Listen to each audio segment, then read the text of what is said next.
Salut et bienvenue sur Odyssey Academy, la chaîne qui se bat pour te rendre multimillionnaire. Dans cette vidéo, nous allons partager la connaissance d'un outil de travail entrepreneurial qui s'appelle un business plan.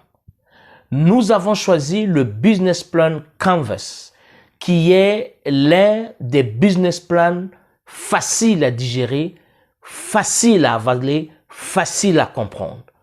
C'est un business plan, c'est un tableau qui contient 9 colonnes. Alors, toi qui veux te lancer en entrepreneuriat, en général, toi qui veux te lancer dans le business du culinaire, donc la restauration, cette vidéo est très importante pour toi parce qu'elle va t'ouvrir les yeux, elle va te faire comprendre, elle va t'enseigner et te renseigner sur certaines stratégies, sur certains points que tu dois comprendre avant de te lancer dans un business. Et cet outil, le business plan Canvas, une fois que tu maîtrises cet outil, tu as la facilité de voyager pendant 2 mois, 3 mois, loin de ton business, mais tu as toujours les yeux et les oreilles. Donc, tu as la gestion, le contrôle de ton business, même à distance. Le business plan Canvas, c'est tout à l'heure. Resalut, bienvenue encore sur cette chaîne qui rend des gens millionnaires ou multimillionnaires. Si tu viens de me découvrir à travers cette vidéo, je suis Mike Boukedi, président fondateur du groupe Odyssey. Dans cette vidéo, nous avons consacré notre énergie, notre connaissance à ce business plan Canvas. Aujourd'hui, nous allons nous apaiser sur le business plan de la restauration. Alors, c'est une bonne nouvelle pour toi qui veux te lancer dans la restauration, mais tu ne sais pas sur quel pied démarrer, comment danser, comment est-ce qu'il faut faire. Alors, elle est à toi, cette vidéo. Alors, avant de commencer, il faut d'abord décrire le business plan Canvas. Le business plan Canvas est un tableau qui a 9 colonnes. Ces 9 colonnes travaillent en communauté. Alors, je veux commencer. Partenaire clé, activité clé, colonne de la proposition de valeur, colonne de la relation client, colonne des clients, colonne de la distribution ou les canaux de distribution, colonne des ressources clés, colonne des coûts et enfin la colonne des revenus. Alors, parmi ces 9 colonnes, il faut préciser, il faut noter que la colonne du milieu, donc la colonne de la proposition de valeur, est la pièce maîtresse. Parce que la proposition de valeur, c'est quoi? La proposition de valeur consiste à énumérer ce que les autres n'ont pas. Ce que toi tu proposes, ce que toi tu as, que les autres restaurants n'ont pas. La proposition de valeur consiste à dire au client que laisse ce restaurant, viens chez moi parce que chez moi, tu trouveras ceci, tu trouveras cela, tu trouveras ceci. Alors, tout à l'heure, nous allons rentrer dans la profondeur. Nous allons filer, nous allons remplir ces colonnes par des exemples qui vont te servir. Alors, nous allons passer directement à la pratique. Ici, nous allons, comme convenu, nous attarder sur la colonne numéro 1, la proposition de valeur. Alors, qu'est-ce que la proposition de valeur? Il faudra noter que la proposition de valeur consiste à faire savoir au client que ce qu'il trouve dans l'autre restaurant, c'est bien, mais ce que toi tu proposes est mieux. Je vais rephraser cela. La proposition de valeur, c'est faire à ce que le client laisse ses habitudes pour aller manger dans d'autres restaurants, venir chez toi. Alors, de quoi est constituée cette proposition de valeur? La proposition de valeur se constitue ou bien consiste à l'apport que tu vas apporter, là la tautologie à sa place. Qu'est-ce que tu vas apporter dans ce business de la restauration que les autres n'ont pas? Qu'est-ce que le client va venir trouver chez toi qu'il ne trouve pas chez l'autre? Alors, première proposition, ou bien d'une manière comme ça ramassée, l'une des propositions de valeur, c'est il faut avoir une offre variée. C'est quoi une offre variée? C'est la réalité que dans la ville où tu es, à Abidjan, à Cotonou, à Pointe-Noire, à Dolisie, à Dakar, bref, tu n'es pas le premier restaurant. Tu n'es pas le seul à ouvrir un restaurant. Il y a même des gens qui vont te dire que le marché est saturé. Mais toi, tu viens ouvrir un restaurant, tu viens offrir une variété. Ce que tu dois offrir pour attirer des clients, c'est la variété en prix. Ça veut dire que dans ton restaurant, il y a des classes, il y a des prix. Ce n'est pas tout le monde qui aime manger des plats moins chers. Mais quand ils viennent chez toi, ils trouvent des plats moins chers. Ce n'est pas tout le monde qui aime manger des plats trop chers. Donc ce sont des gens qui cherchent là où un restaurant où c'est bien, c'est luxueux, il y a l'ambiance et tout, mais que le plat ne soit pas trop cher. Il y a des gens qui aiment dépenser, qui aiment des plats très chers, mais dans un milieu où c'est pas trop riche, pas trop poche, dans un milieu convivial, un milieu. Donc, toi, la proposition de valeur va faire à ce que dans ton restaurant, toute cette catégorie des clients doivent se retrouver. Exemple, ta spécialité c'est quoi? Tu dis, ma spécialité c'est la cuisine afro-européenne, c'est-à-dire nous avons des spécialités africaines et nous avons des spécialités européennes. Nos spécialités africaines sont, par exemple, le poulet abidjanais préparé à la sauce marseillaise, par exemple. C'est là le message qui va, c'est que le restaurant là, on prépare notre nourriture à la manière européenne. Donc il y a un métissage.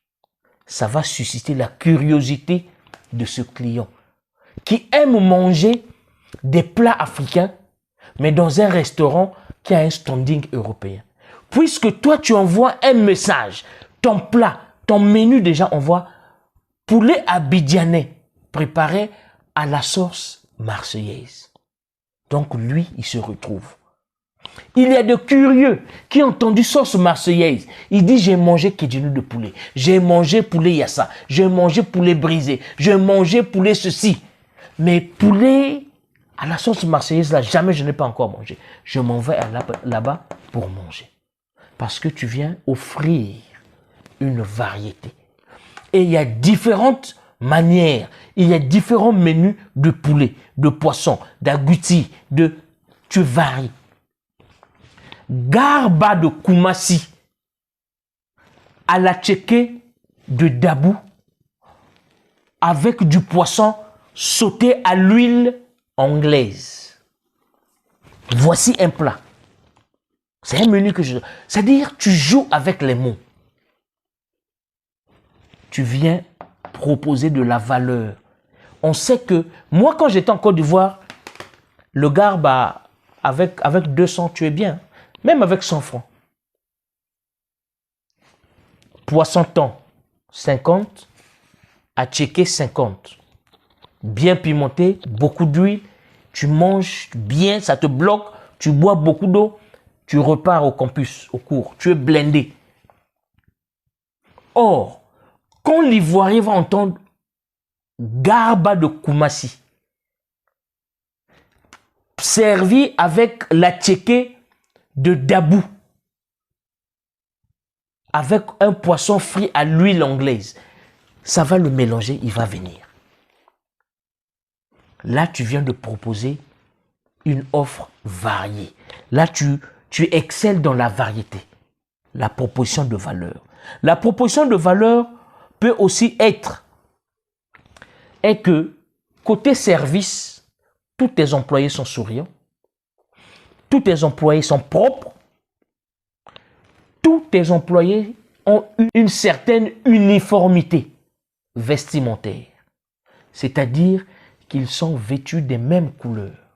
Ce sont des couleurs qui reflètent les couleurs de ton logo, de ton restaurant. C'est ce qu'on appelle le branding.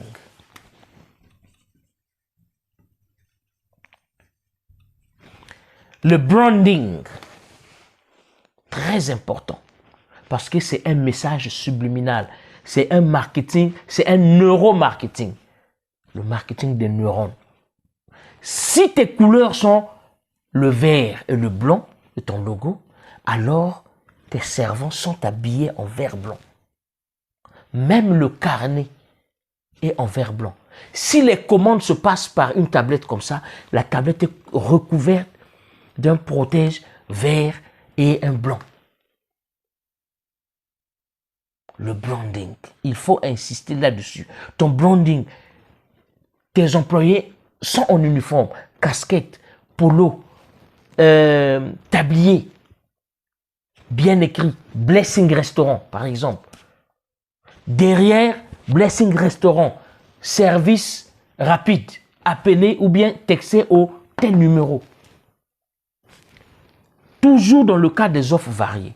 Tu as un restaurant où les gens peuvent venir s'asseoir, manger, mais tu donnes aussi la possibilité à ceux qui ne peuvent pas effectuer le déplacement. Tu leur donnes la possibilité de commander en ligne. Donc, ton restaurant est présent dans des applications. Tu as une application d'abord toi-même. Tu as une application avec Uber Eats. Tu as une application avec Yango. Tu as une application sur Facebook. On peut commander sur WhatsApp. Donc, tu donnes la possibilité de commande à tout le monde. Il n'est pas forcé que tu viennes faire la queue. Non. Tu es au bureau. Tu peux envoyer un message WhatsApp. Voici le numéro. Bonjour, c'est Monsieur Mike. Je vais descendre de mon break, de ma pause, à 13 h. J'aimerais que vous me préparez déjà. Et puis, il va le poulet, le yassa, le ceci, cela, cela. Il a même déjà payé. Là, je vois une autre catégorie, offre variée. Les modalités de paiement. Ce n'est pas seulement le cash. De nos jours, vous savez que l'argent fiduciaire, ce que vous appelez l'argent, les billets, les jetons, là, sont en train de disparaître. D'ici 10, 15, 20 ans maximum, on ne va plus acheter avec le cash. Tout sera en ligne. Toi, ton restaurant doit emboîter le pas à tout le monde. Modalité de paiement. Carte de crédit, cash, mobile money. C'est-à-dire qu'un client qui est encore au bureau a déjà posé sa commande, a passé sa commande et a déjà payé avec mobile money. Un client qui vient manger chez toi, qui n'a pas le cash, mais il a sa carte de crédit, il veut payer. Vous avez une machine à carte de crédit. Un client qui vient d'arriver de l'Europe, un ami l'a pris à l'aéroport, ils sont directement venus chez toi manger dans ton restaurant. Ce dernier n'a pas de francs CFA, il a des euros. Il faut faciliter le paiement en euros. Un client qui vient du Nigeria, qui vient des États-Unis, qui a des dollars, a fini de manger, il va payer en dollars. D'accord, accepté avec amour, avec confiance, avec gaieté. Voici la proposition de valeur, les offres variées que tu es en train de donner aux clients, tous ces clients-là qui vont venir chez toi. Tu proposes la nourriture bio. Tu combats l'obésité. Tu combats des maladies cardiovasculaires causées par des viandes surgelées qui viennent de l'Amérique du Nord. Toi, tu fais du bio, tu fais du frais. La viande que tu es en train de vendre là, c'est une viande qui vient tout droit de l'abattoir d'Abidjan, par exemple. Le poulet que tu es en train de vendre, tu es en train de préparer là, ce poulet vient tout droit de notre ferme. La ferme est juste à côté. L'omelette que tu es en train de... Ce ne sont pas des œufs qu'on a créés comme... Non. Ce sont des œufs produits par nos poulets pondeuses.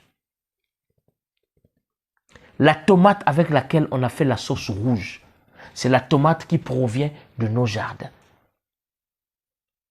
Voilà comment tu vas te distinguer des autres clients. Voici comment ta proposition de valeur va faire à ce que la curiosité de ces clients-là vont venir ici. Ta cuisine, comme je l'ai dit, tu offres une offre, tu fais un menu varié. Il y a un menu africain, il y a un menu européen, il y a un menu asiatique, si tu peux. Et il y a des plats maison. C'est-à-dire, c'est du poulet que toi, tu cuis à ta manière, que personne d'autre ne peut avoir ce goût-là. Personne d'autre ne peut manger un poulet assaisonné comme toi, tu l'as assaisonné. C'est ça, la proposition de valeur. Maintenant, vous allez voir que, après avoir énuméré tout ce dont vous avez à énumérer dans la proposition de valeur, l'influence de la proposition de valeur va converger directement ici, au numéro 2. La clientèle. À qui proposes-tu tous ces services? L'erreur que beaucoup de gens font dans le business en général, le business culinaire, la restauration par exemple en particulier, c'est que vous proposez tout à tout le monde. Ton business ne peut pas être un business ouvert à tout le monde. C'est-à-dire que les badauds, les démunis, les chégués, les bébés noirs, tu les appelles, les patrons, les présidents, les ministres, les directeurs, donc toute la classe moyenne va venir chez toi ici. Tu ne pourras pas les servir. Tu ne pourras pas répondre à leurs exigences. Voilà pourquoi ta proposition de valeur doit être ciblée. Ici, client, c'est quoi? Tu dois choisir ta clientèle. Pour ceux qui ont bénéficié de la formation chez nous, à Odyssée, vous savez que pour trouver ta clientèle, il faut résoudre l'équation entrepreneuriale. X égale Y plus Z. Quand tu vas comprendre cette équation entrepreneuriale, tu sauras comment est-ce que tu vas cibler ta clientèle. Donc ici, ta proposition de valeur va aller toucher une certaine clientèle. Les plats que tu fais, les prix, ta proposition de valeur, ton standing. Tu peux aujourd'hui décider que moi, dans mon restaurant, si tu as des sandales, tu ne rentres pas. Ça, c'est un message que tu lances. C'est-à-dire qu'il y a une certaine classe de clientèle qui vont déjà se reconnaître qu'eux, ils ne peuvent pas venir ici. Tu peux dire que moi, dans mon restaurant, tu ne peux pas venir en cinglé, donc en débardeur. Tu mets déjà des barrières à une certaine classe. Moi, mon restaurant, tu peux manger le plat le moins cher coûte, je prends un exemple, coûte 5 000 francs par exemple. C'est-à-dire que tous ceux qui veulent manger en dessous de 5 000 ne vont pas venir ici. Ils vont venir une fois pour toucher, mais ils ne seront pas des clients réguliers. Alors toi, cette proposition, il faut cibler ta clientèle. À qui vends-tu ce produit? Aux femmes, ok. Aux hommes, ok. Maintenant, quel genre de femme? Quel genre d'homme? Quelle classe? Quel quartier? Est-ce que ce sont des femmes qui travaillent, des femmes qui vendent au marché, des femmes au foyer, des femmes qui sont chômeurs? Bref, tu dois cibler. Alors la catégorie des clients, ça doit se faire minutieusement. Ici, tu n'es pas en train de discriminer. Non. Tu es en train de filtrer ta clientèle. C'est comme un avion. Vous êtes dans le même avion. Toi, tu as payé un ticket à 500 000 francs. Tu vas de la France à Abidjan.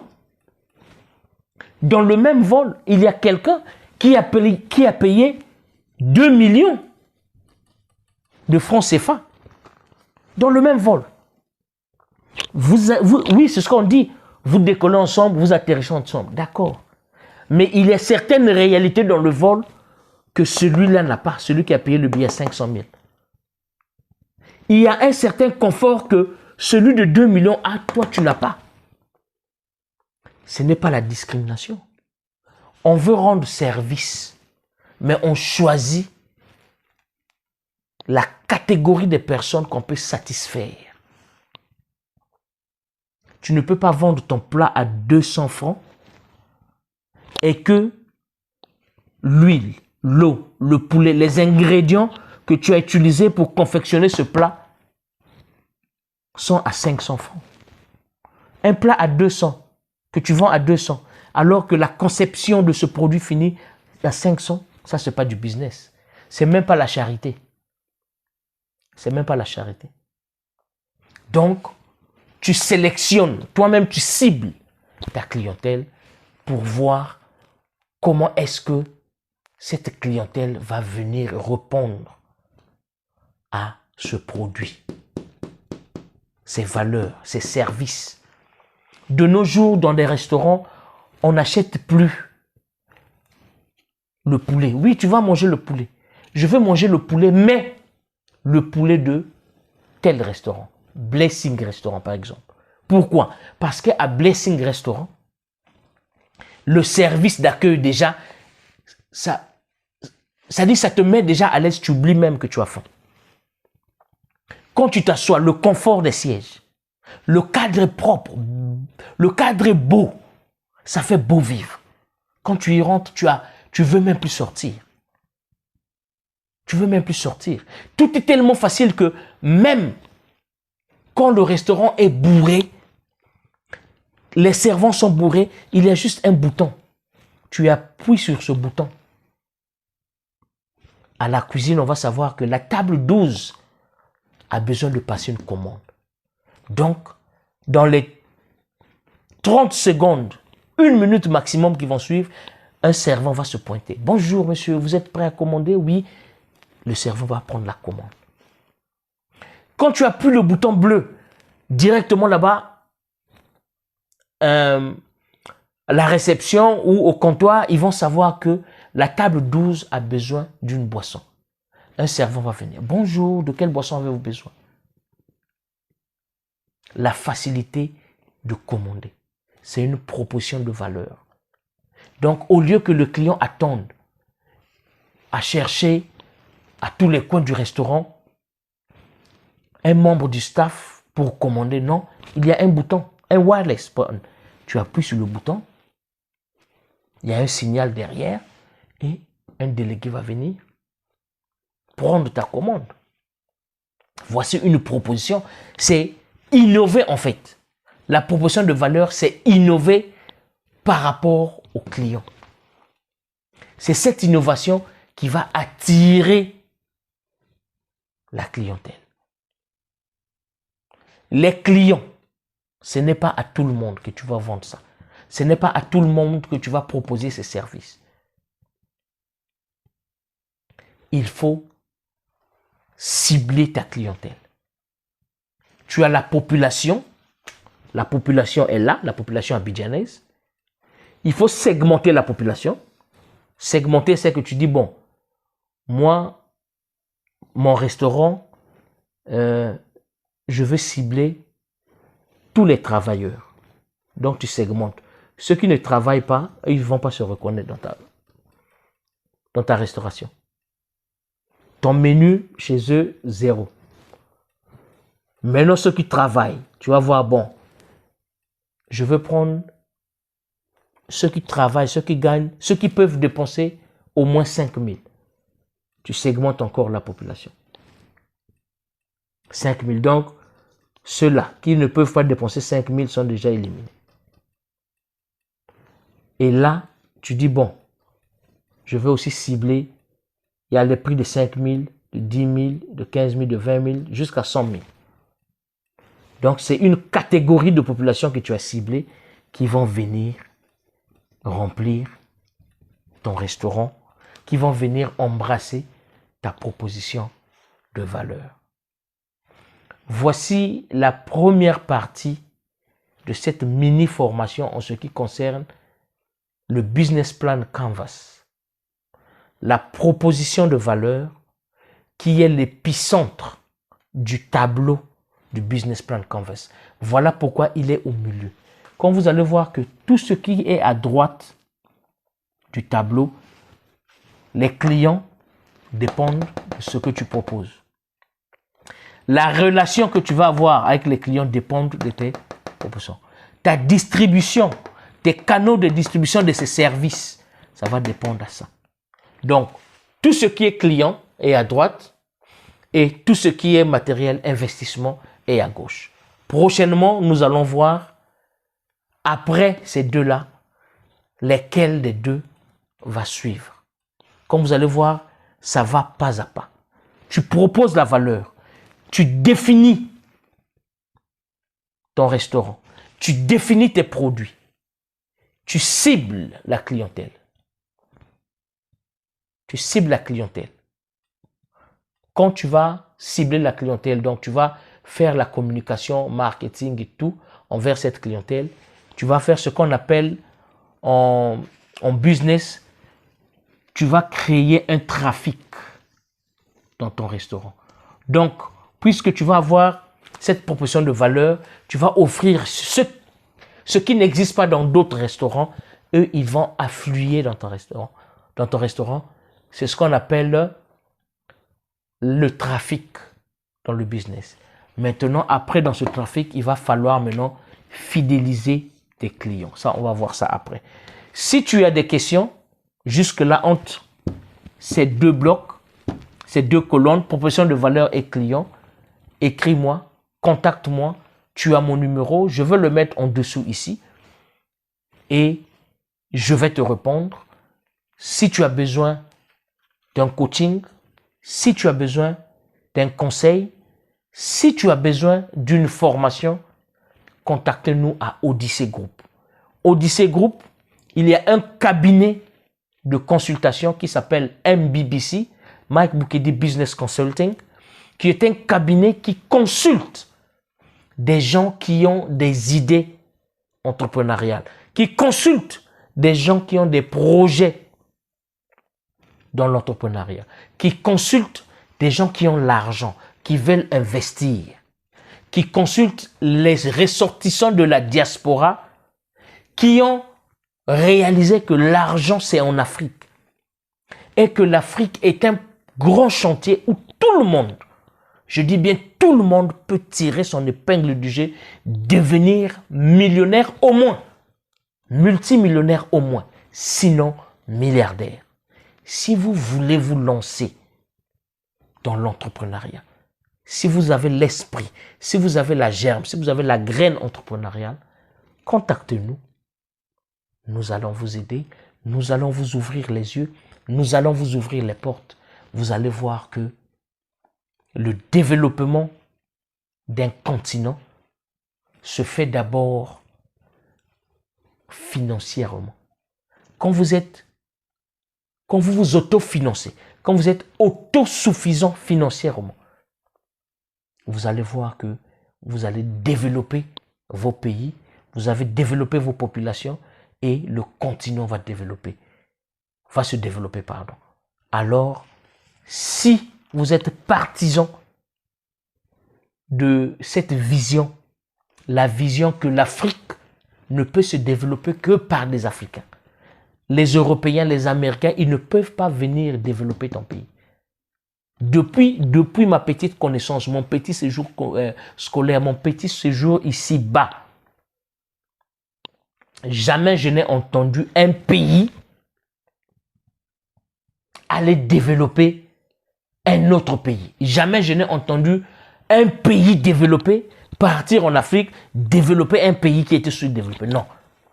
Les pays qui émergent en Afrique, c'est le fort des ressortissants de ce pays. Alors, si tu veux faire partie de cette classe, écris-moi. Ensemble, nous allons développer nos manières de penser, nos visions, nos pays, nos populations pour que le continent africain redore son blason sur le plan international.